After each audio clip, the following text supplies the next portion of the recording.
Here we go, back again with another match day preview and fresh from last night's defeat against Huddersfield, who have now done the double over us. We now move on to Birmingham. Yes, at the weekend, Tony Mowbray's Birmingham. This is going to be some game this weekend. So much at stake in my head.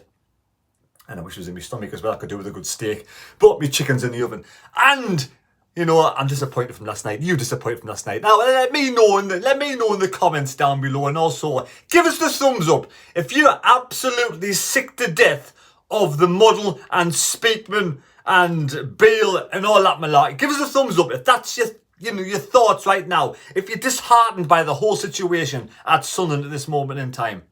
If you're not, if you think it's hunky-dory, you think it's on the right sort of footing and we go in the right direction, let me know in the comments section as well.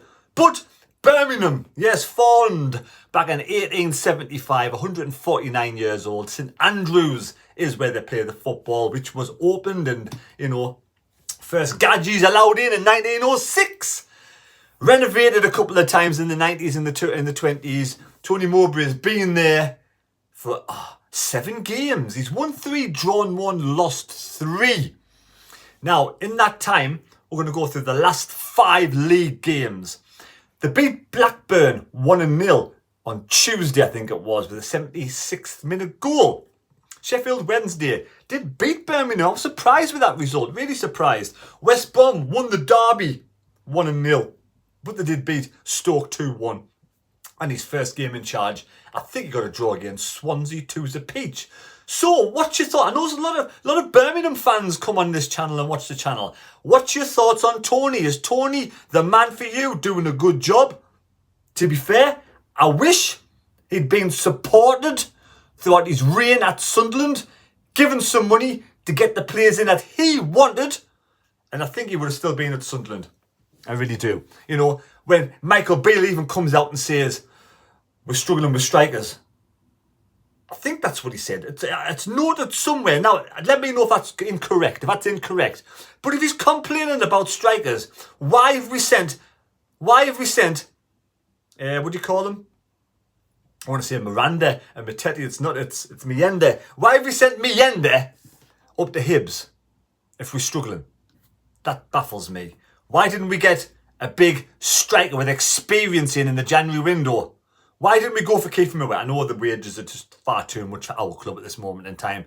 But he scored 3 goals in 3 games for Ipswich, and Nathan Broadhead, another one that we let go after the playoff final. And he's scoring goals for fun as well. Well done to the lad, Nathan Broadhead. He should have come to Sunderland. He wanted to come to Sunderland, but we didn't. We didn't go for him. Our hierarchy, as I've said, are going for the young, the young kids.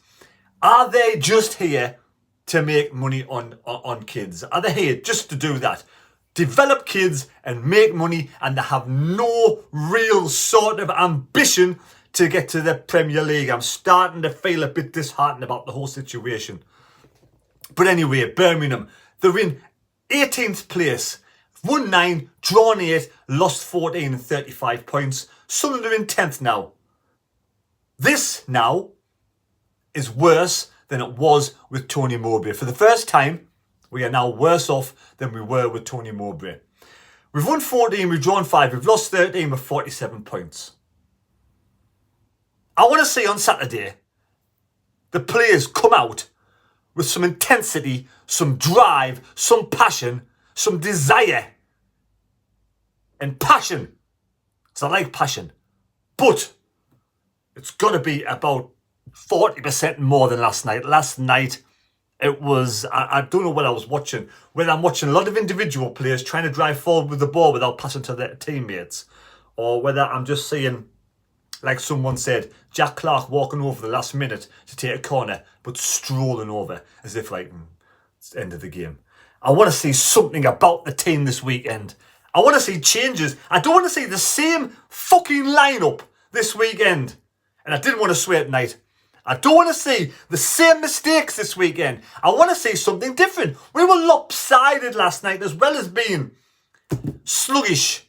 We had Clark on one side, 3 players marking Clark. Then we got Job and Bar who comes over this side, and then we've got nothing on the right, and we've done that a few games now. Did that against Hull, big style. But yeah, form table, Sunderland are just in front. Listen to the form table. If the form table was final positions, we'd be in 14th. 14th, 1-2, drawn 1, lost 3, got 7 points. Exactly the same as Birmingham and Tony Mowbray. Head to heads, we've won 56, we've drawn 24, we've lost 43. The last 3 games, we have beat Birmingham. We've beaten them the last 3 games, 2-1 away, 2-1 at home, 3-1 at home. Now they have Tony Mowbray, also Pritchard, who I do believe is injured. Jay Stansfield is, for me, they're obviously the danger man, obviously. 28 games and he's got 8 goals. This, for me, is one hell of a match at the weekend. If we go there and we get absolutely pummeled off Tony Mowbray's Birmingham at the weekend, we get smashed off the park, then I think it's time for the likes of Speakman and fucking Bale to take a long, hard look in the mirror. And it's going to be KLD's going to take a long, hard look in the mirror. Maybe get rid of Speakman. Because if we end up in the bottom end of the table, and you couldn't imagine that, could you? You couldn't imagine. I mean, it could work 2 ways. We could like, the lads could.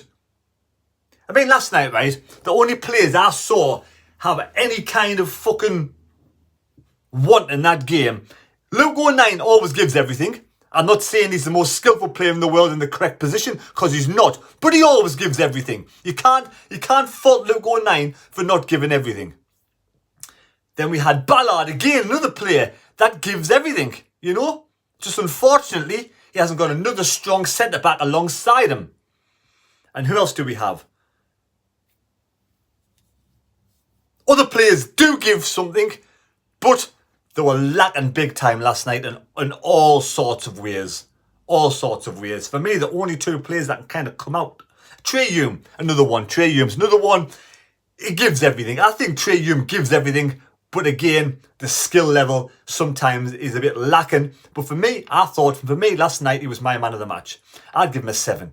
And the rest, you know, 6s and belows. The likes of Bar, he might even get a 3. You know, it's that bad last night. It was that bad.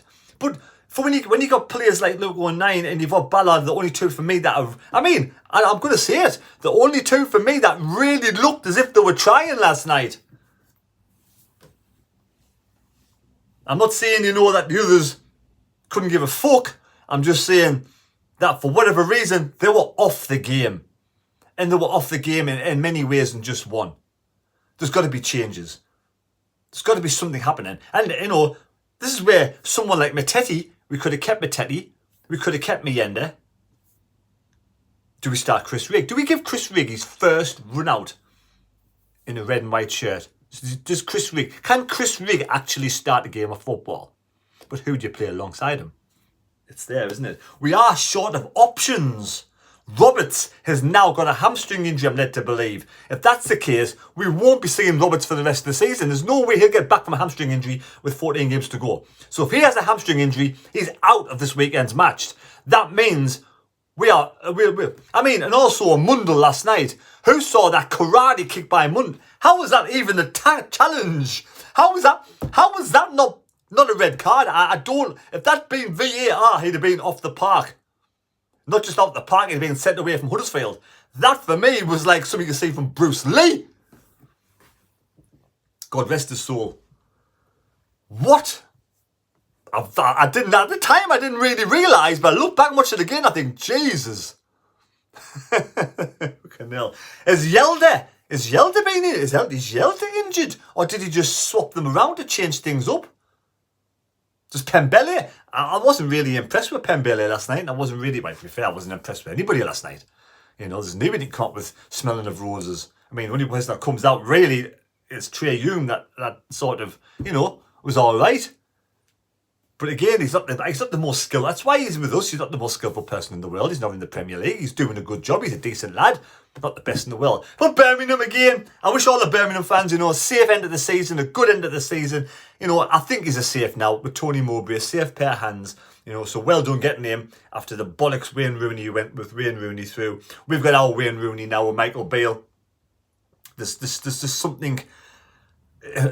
He's complaining about the players last night. I can understand where he's coming from, mind. I really can understand where it's coming from. But he's got to take some of that blame himself as well. And I think somewhere he did say that. So for me, this weekend's a massive one. Right, I'm going to go off score prediction. Oh, man. I have no confidence whatsoever in this game at the weekend. I honestly feel, my heart of hearts says to me, we're going to get beat at the weekend, but I can't predict a defeat. But team, what do we do with the team? I'm going to say, we bring in Seat. What's the point of having a 6'4", whatever size bloke he is, strapping big fucking centre-back on the bench, sitting there, doing nothing, when we got a midfielder playing at centre-back? But is Luke 09 now not a midfielder anymore? Is he now a centre-back? Is that Luke 09's position now? Is that his best position?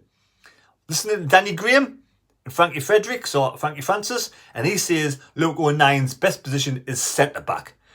That doesn't say much for the rest of his positions. For me, I'd have him in front of the back four as a holding midfielder. I said it before, I'll say it again. We need two proper centre-backs. Square pegs and square holes. How on earth has someone like Michael Beale come in and not address this straight away? Yes, we all like Luke 09. Some of us even love Luke 09. I think his shit smells of roses. He's a good player. I think he's a good player. I think he's a decent player, mid-table championship player. I think he's 10 out of 10 personality, 10 out of 10 commitment, 10 out of 10 a human being. He's absolutely brilliant, Luke 09. No doubting that whatsoever. Top class human being.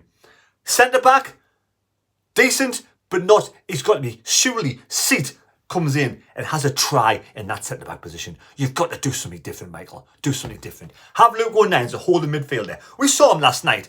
He came down the right-hand side and he put a ball in the box and there wasn't... How can a centre-back, right? Someone tell me this. How can a centre-back come from the left side of centre-back position, run all the way around, all the way down the right-hand side, put a ball in the box from almost the corner flag, and there's nobody in there? There's not one Sunderland player breaking their fucking necks to get in that box.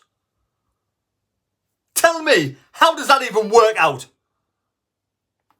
So Luke 09 needs to be behind the Ekwar and Neil. He can be the holding midfielder, even the driving force at times. And that'll free Neil and Ekwar. Neil is wasted as a holding midfielder.